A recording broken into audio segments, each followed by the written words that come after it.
Boa tarde a todos. A apresentação trimestral de resultados do Fundo XP Industrial começará em alguns minutos.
Senhoras e senhores, obrigado por aguardarem. Sejam bem-vindos à apresentação trimestral de resultados do Fundo XP Industrial. Informamos que todos os participantes são apenas ouvintes durante a apresentação do time de gestão e lembramos que a apresentação será gravada e a publicaremos no site do fundo nos próximos dias. O espaço de perguntas já está aberto e as mesmas serão lidas e respondidas pelo time durante e ao final da apresentação. Reforçamos que o nosso canal de relação com investidores está sempre à disposição através do e-mail ri@xpasset.com.br. Agora gostaria de passar a palavra para o time de gestão da XP Asset Management. Uma excelente apresentação a todos. Boa tarde a todos. Obrigado pela participação no nosso call trimestral de resultados. Desculpem pelo pequeno atraso, a gente estava aguardando algumas últimas pessoas entrarem para participar do nosso call. E a gente começa o call com alguns destaques aqui do trimestre. Primeiro, do ponto de vista macroeconômico, depois a gente fala um pouquinho mais do fundo. Do ponto de vista macroeconômico, foi um trimestre com bastante volatilidade, como tem sido os últimos meses, como serão os próximos meses, inclusive. A gente tem vivido uma situação bastante delicada, não só no Brasil como no mundo, no que diz respeito à inflação. A inflação já vinha num patamar bastante elevado e esse problema foi intensificado nos últimos meses com a guerra na Ucrânia, que causou uma série de problemas em várias cadeias produtivas, com o próprio lockdown na China, que tem atrapalhado a distribuição de matérias-primas, e isso tem feito com que os bancos centrais do mundo inteiro tenham elevado os juros sucessivamente. Alguns países mais adiantados, como o nosso, outros países mais atrasados, mas o fato da vida é que a gente vai conviver por alguns meses com inflação elevada, com juros elevados, com risco de recessão global, inclusive. Espero que não. Mas, diante disso tudo, apesar disso tudo, a gente ainda assim teve uma revisão positiva do PIB brasileiro para 2022, a gente tinha uma projeção de 0,3 no último trimestre, já estamos falando em 0,7 de crescimento em 2022, já há quem diga que a gente vai crescer mais de 1%, mas de toda forma não é motivo para comemorar, a gente ainda está vivendo um cenário turbulento, com inflação e juros elevados e, portanto, um sinal bastante alerta aí para o restante do ano do ponto de vista macroeconômico. Além disso, a gente ainda tem as eleições presidenciais, que eram até o final do ano passado o nosso grande ponto de preocupação e agora, sinceramente, já são um efeito quase secundário diante de tudo que a gente está vivendo, mas que com certeza trarão mais volatilidade e incerteza ainda para o mercado nos próximos meses. Então, a gente está bastante atento ao macro no Brasil e no mundo, mas por hora a gente está conseguindo, entre aspas, segurar as pontas aqui no Brasil.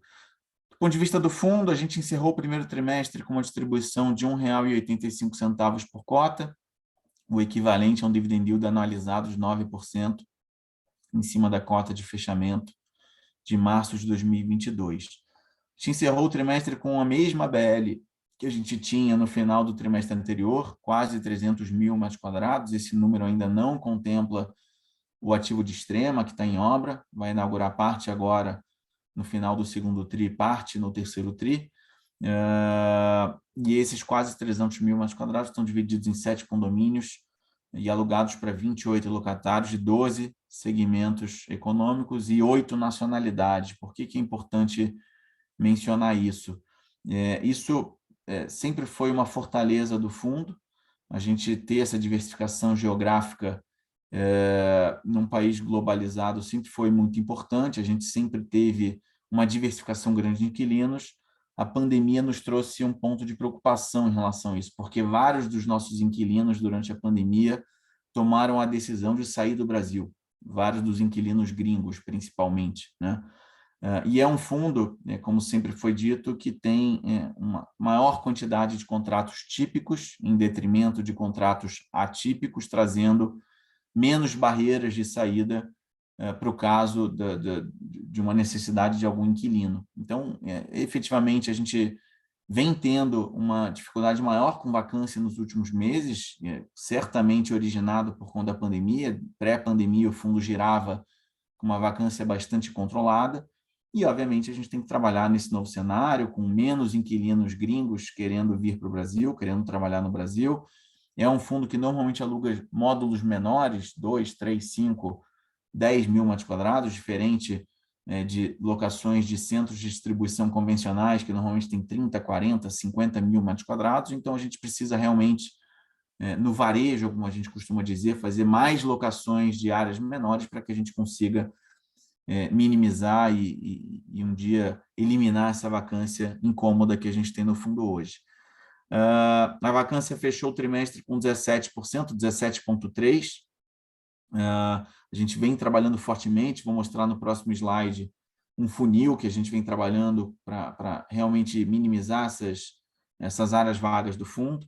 Lembrando que esse 17,3% não considera o ativo de extrema, e como o ativo de extrema muito provavelmente inaugurará 100% locado, só o fato dele inaugurar e a gente acrescentar essa área locável 100% alugada na BL do fundo vai reduzir a vacância do fundo para 16,4%, num total de 310 mil metros quadrados. É claro que isso não resolve nada, a gente vai mostrar no próximo slide como é que a gente vem tentando reduzir essa área vaga.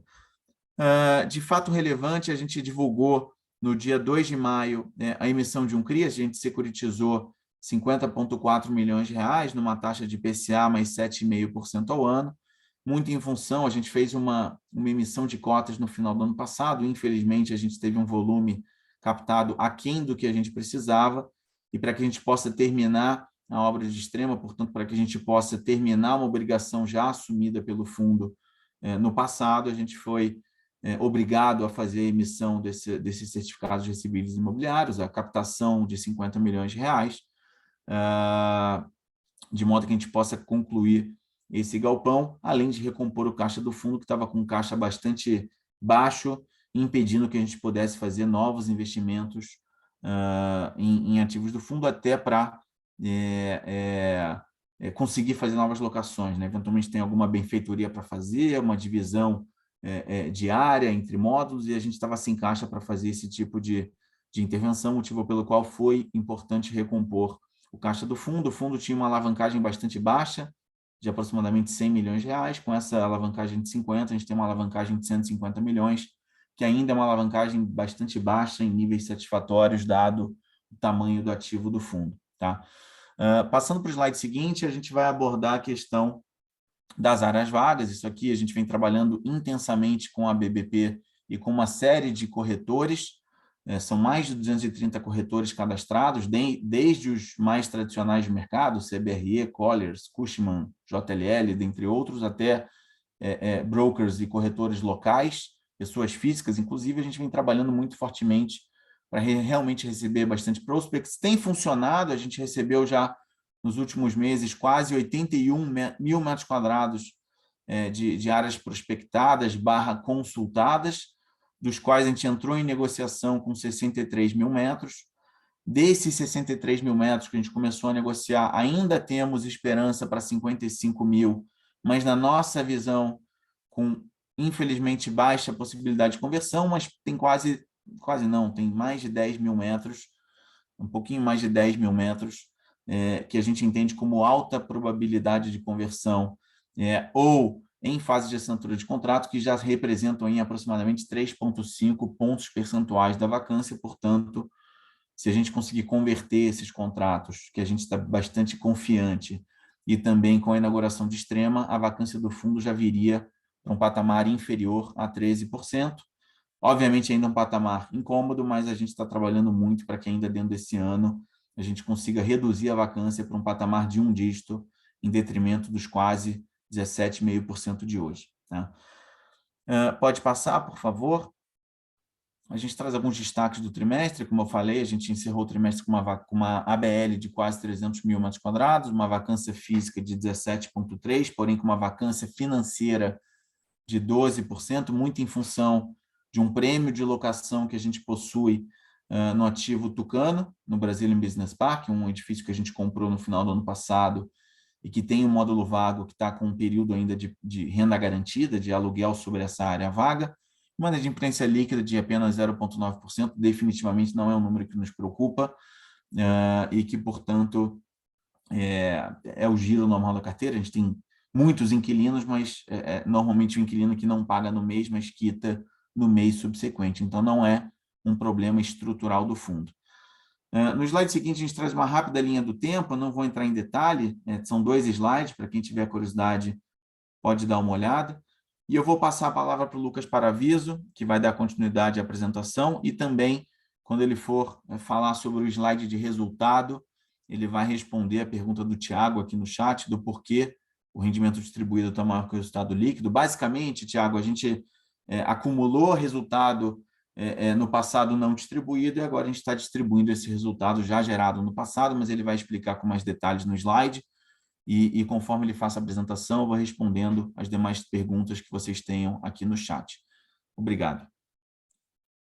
Boa tarde a todos, obrigado pela participação. Dando sequência, a gente começa pelo PIB.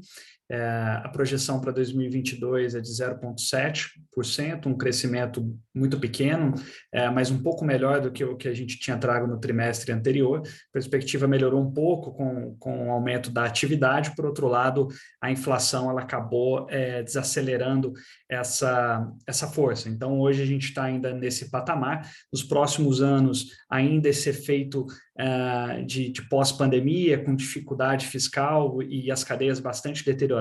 A gente tem também a nível global complexidades grandes para lidar. A gente tem uma inflação global, né? Então, questão também de commodities.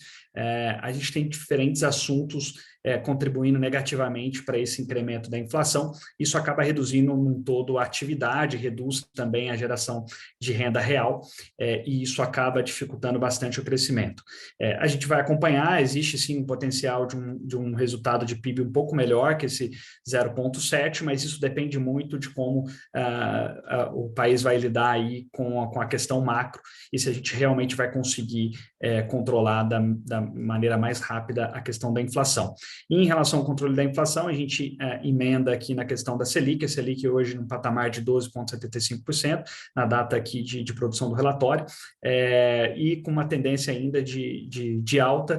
A gente imagina, junto com o time macro, algo em torno de 13,5% como topo, e quanto mais rápido chegar nesse topo, mais rápido também esse estresse de alta taxa de juros ele vai começar a cair.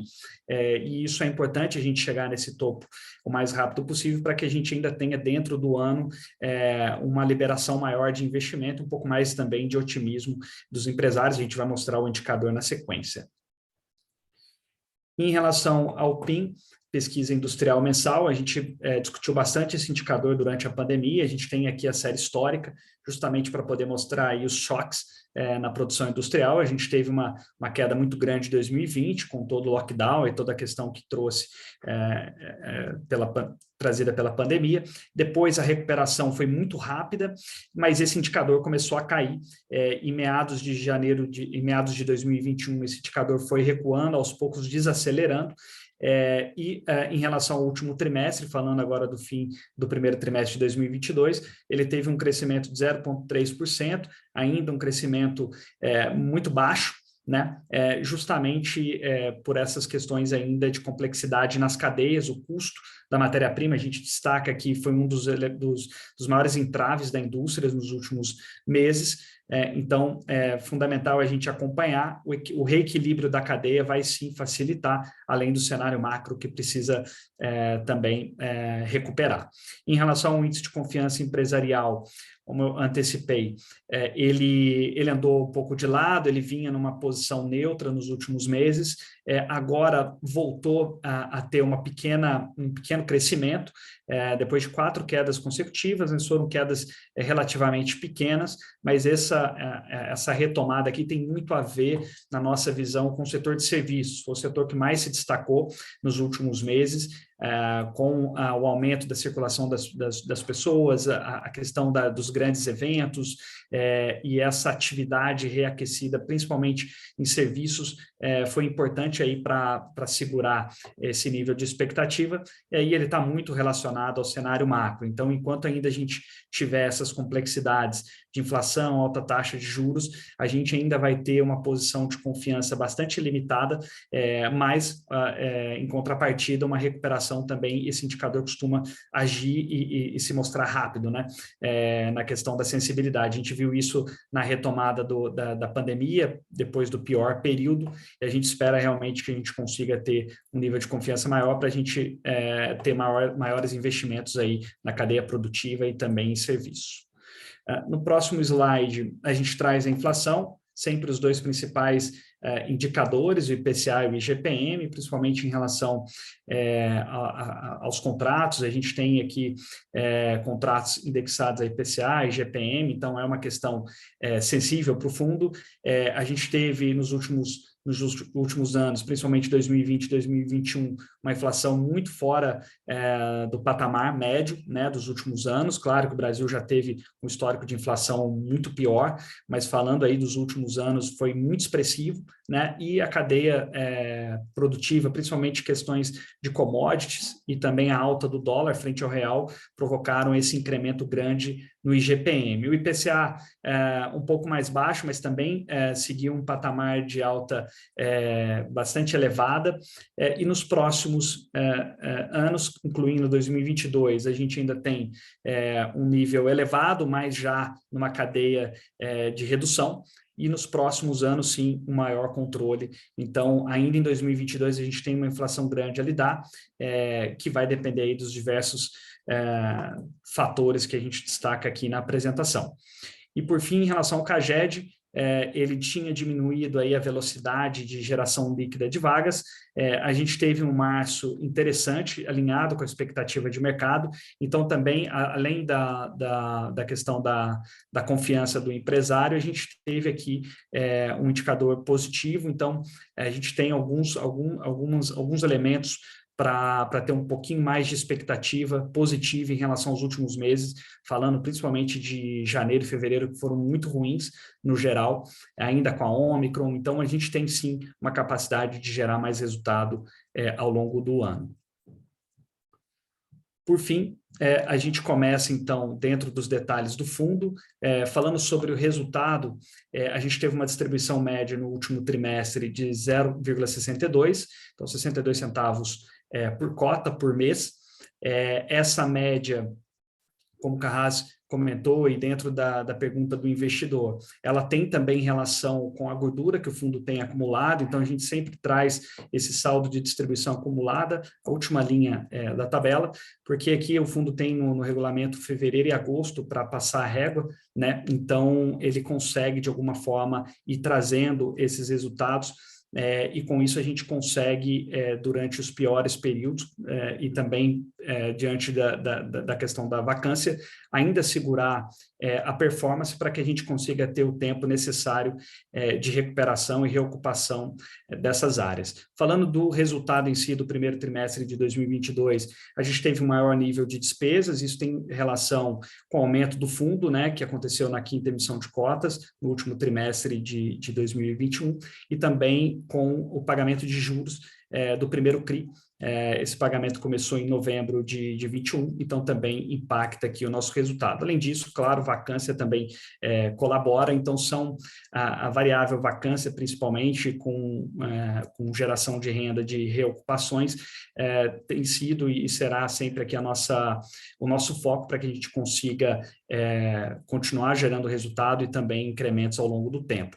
É importante destacar que mesmo o setor industrial, diferente do logístico puramente, ele sofre bastante com questões de dificuldade na economia real. A gente está falando aqui de empresas que têm linhas produtivas dentro dos nossos galpões, são galpões modulares de áreas menores. Então esses galpões estão sempre atrelados a contratos específicos de fornecimento. Então quando a economia real ela cai, ela entra num ciclo de baixa, as áreas a gente acaba sofrendo aqui na questão da vacância, e o XP Industrial teve isso como cerne. O que a gente busca é a diversificação ao longo do tempo. Então as últimas ofertas vieram nesse sentido, e junto com isso uma estratégia mais agressiva para a gente conseguir reocupar essas áreas. E claro, o macro também colaborando, a gente tem uma expectativa positiva disso começar a acontecer nos próximos meses. A gente vai delineando um cenário mais favorável para o fundo. No próximo slide, a gente traz a variação do histórico da cota. Então, 10,8% de retorno 10,8% de retorno total, considerando desde o IPO, aqui para a gente poder entender a série histórica contra o IFIX teve uma variação maior, e aqui no retorno total a questão da cota a mercado mais os rendimentos, então a cota a mercado sofreu bastante dentro desse segmento, da maior volatilidade e também de um certo pessimismo, principalmente com pandemia, a gente viu isso se refletir em diversos fundos, então a gente acaba ficando com retorno ainda abaixo. E a cota patrimonial variando aí, principalmente com os laudos anuais, elaborados por terceiros, no caso aqui do fundo a Colliers. Lembrando que esse fundo ele tem o exercício fiscal no meio do ano, né? Então a gente começa os trabalhos de auditoria e fecha a ADF até 30 de setembro. Em relação aos indicadores operacionais, a evolução da vacância física, então já muito bem comentada pelo Carrasco, a gente tem um nível bastante incômodo aqui de vacância, todas essas complexidades e também toda essa questão modular das áreas, a gente tem que lidar e a gente está trabalhando bastante com terceiros também, com a BBP e todos os parceiros do fundo para que a gente consiga, o mais rápido possível, melhorar esse indicador. Em relação à evolução de recebimento do aluguel, a gente tem aqui o perfil dos últimos meses, mês de reajuste dos contratos, uma concentração em janeiro, depois uma distribuição ao longo do segundo semestre, data revisional, 53% da renda atrelada a contratos acima de 2024, então a gente tem uma posição bastante tranquila. Em relação aos nossos ativos, a gente está bastante conectado com o mercado, então a gente não tem grandes discussões aqui dentro desse fundo. Em relação ao vencimento dos contratos, a maior parte dos contratos de longuíssimo prazo, 2024 em diante, índice de reajuste, a gente tem um certo equilíbrio entre IPCA e GPM, o que é bastante interessante também para que a gente consiga manter, fazer o repasse, mas também manter um equilíbrio de reajuste dentro dos contratos no fundo. Em relação ao mercado de capitais, o volume diário de negociação foi de 0,5 milhão, então que representa uma redução de 22% em relação ao trimestre anterior. O valor de mercado fechou em R$ 82,02 reais. Esse valor de R$ 82,00, então a gente vê aí a evolução da cotação. No período pré-pandemia, o fundo estava com uma valoração no secundário bastante elevada, depois teve a queda, e ainda com a dificuldade desse setor, a gente ainda tem uma cota bastante recuada em relação até ao valor patrimonial. Em relação ao perfil do investidor, pouquíssima alteração em relação à última apresentação trimestral, 80% pessoa física, investidores por região, falando em percentual do PL de mercado, 73% no Sudeste. O fundo possui hoje, no fechamento deste trimestre, 50.474 investidores, o que foi uma pequena redução em relação ao trimestre anterior. Então, em relação ao secundário, a gente não teve nenhum destaque nesse primeiro trimestre de 2022. Sobre o fundo, a gente traz aqui a alocação, 95,1% em imóveis. Setor de atuação, a gente tem uma distribuição bastante interessante no fundo, isso foi importante porque a cadeia produtiva, no geral, sofreu bastante, mas dentro de comércio varejista, por exemplo, a gente tinha e tem locatários com diversificação, que utilizam e-commerce e conseguem também fazer um trabalho logístico interessante. Setor automotivo foi um setor que recuou no fundo e foi um setor que sofreu bastante, então, como eu comentei, ligado bastante à cadeia de contratos, então por demanda, né, e eles em cima de demanda, esse tipo de locatário procura as áreas, estabelece um prazo, mas qualquer oscilação pode sim complicar. Então essa diversificação que a gente vem alcançando, ela é importante e ela tende a melhorar ainda mais com a reocupação das áreas. E aí a gente vê uma boa distribuição no restante aqui da cadeia.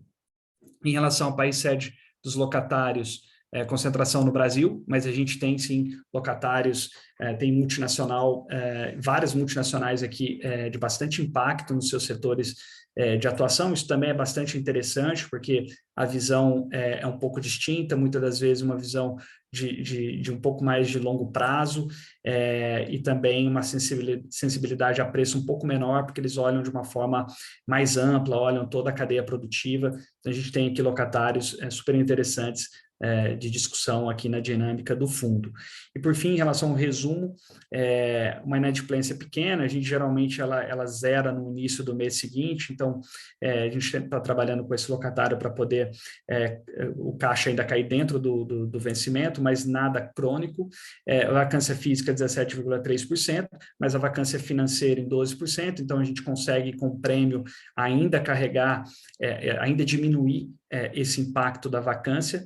Em relação à tipologia dos contratos, 91% dos contratos típicos, 9% atípico, e por fim a gente tem uma área bruta de 294, quase 295 mil metros quadrados, e terminando mais 2 projetos que eu vou apresentar no slide seguinte.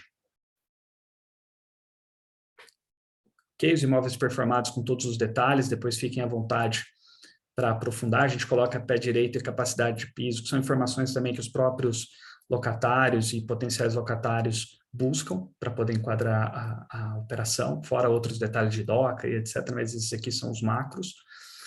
No próximo slide, a gente tem os 2 projetos em construção, com as previsões de entrega aqui demarcadas. Também, comentando de Extrema, como o Carrasco colocou, com esse potencial de já a obra ser finalizada com 100% de ocupação, a posição também de alta demanda, a gente tem visto isso em Extrema, assim como o edifício B também já tem um contrato estabelecido. Então são 2 projetos que, uma vez finalizados, vão colaborar para a melhora aqui dos indicadores, perfil de renda também, diversificação. Então são ativos importantes aqui no fundo, também ligados às emissões de CRI, que vão contribuir com a melhoria do portfólio como um todo. Por fim, as operações de CRI, a gente já colocou uma database de maio para que a gente pudesse ter aqui os 2 CRIs. Aqui tem todas as características e também o código IF, então quem quiser aprofundar isso tudo na internet também é de fácil acesso, é só jogar o código IF ou procurar também pela securitizadora, que essas emissões podem ser acompanhadas. A gente vai sempre trazer elas aqui também nos relatórios, tanto mensal quanto trimestral.